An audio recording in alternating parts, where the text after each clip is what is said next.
My name is Arman, and I live in what the brochure called a quiet, peaceful, community-oriented neighborhood. In reality, it was a battlefield carefully disguised with painted fences and the fake smiles. And this is the story of how I went to war with my hair. And I won. It all started on a perfectly normal Sunday morning. I walked out to find a bright orange paper slapped onto my front door. It was an hair warning. Your house violates community aesthetics. My house. The same one I'd lived in for 7 years without a single complaint. Thinking it was a simple mistake, I walked over to the HOA office. Spoiler alert, it wasn't. Sitting there was Linda, our HOA president. Short haircut, clipboard in hand, the kind of person whose hobby is writing complaints. She looks at me, dead serious, and he says, "Your trash bins were visible for 13 minutes after pickup. That's against regulation." 13 minutes. I actually laughed. She did not. A week later, another notice. This time, your grass is 0.5 inches too long. I kid you not, they measured it with a ruler, like it was a crime scene. Then came the big one, a $500 fine for unauthorized modifications. Andy, what was this modification, you asked? It changed my porch light bulb from warm yellow to warm white. Apparently, warm white is considered rebellious. At this point, it was obvious the HOA was targeting me. Andy, let me tell you, when someone decides to start a war, you don't mind finishing it. The breaking point came one evening. I caught Linda and the 2 other board members standing on my lawn, taking pictures of my house, without permission, at 9 p.m., with the flash on. That was the moment I realized this wasn't about rules. This wasn't about trash bins or grass height.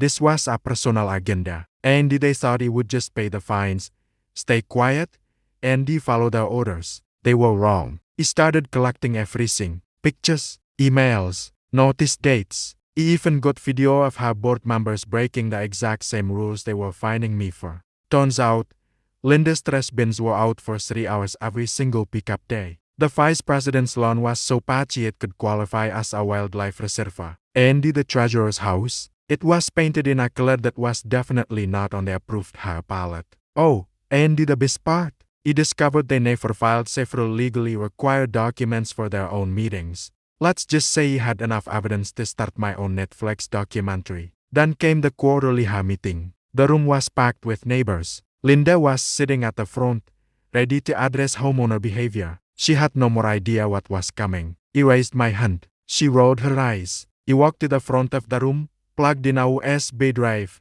and projected a full slideshow. The first slide read, "HOA violations committed by the HOA itself." The room went silent. Then, you could hear gasps. I showed timestamps, photos, video clips. I had their emails and the official regulations highlighted in yellow. Linda's face turned rather than a stop sign.